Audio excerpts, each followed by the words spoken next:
my dad is Peter Pan. Yeah, I didn't believe it at first either. I'm Alice.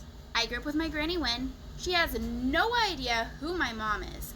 And I've been begging her to tell me about my dad since I could walk.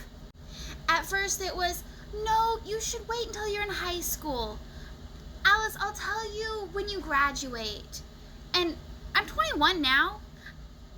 Finally, I was just like, Granny Win, I need to know.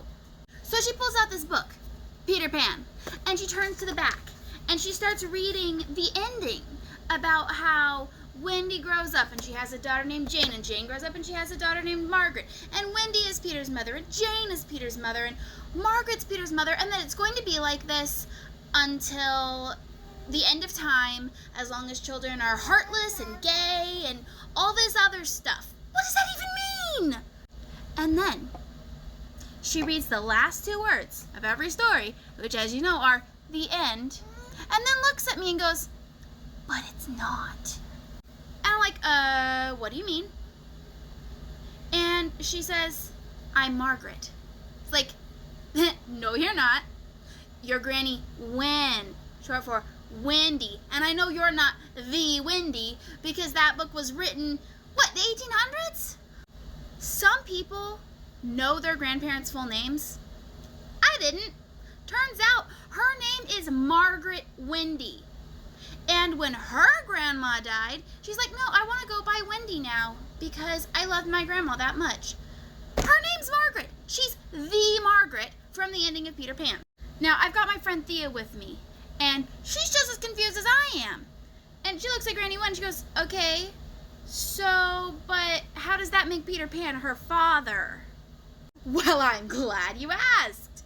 Turns out he came to collect Margaret's daughter to be his new mother, saw her and was like, oh man, this is really sad. I think I want to grow up too. So Margaret becomes his mother, and she raised him until he disappeared, showed up with me, and then disappeared again.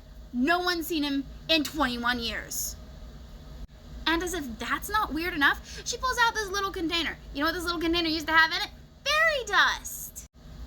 I know what you're thinking. Fairy dust isn't real. That's what I thought.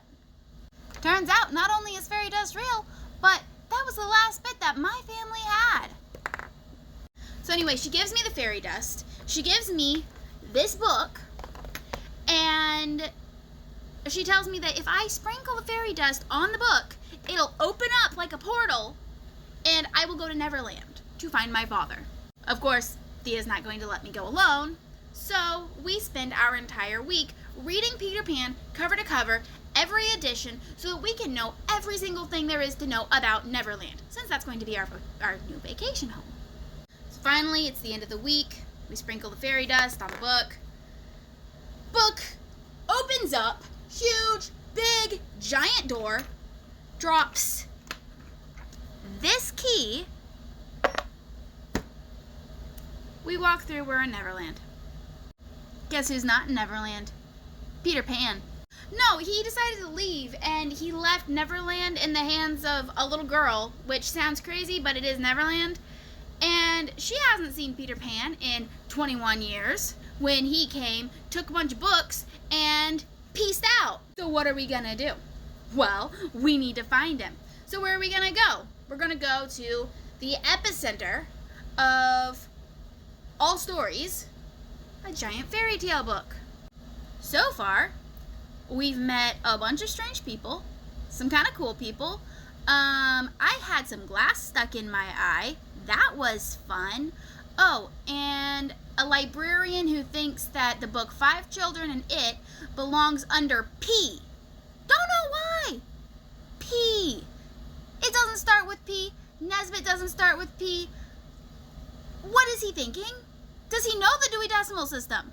Anyway, all this to say, we still haven't found my dad. We're looking. Tinkerbell gave us some fairy dust. And no, you're not going to believe who my granddad is. I'm not even going to tell you. But yeah, we're still looking.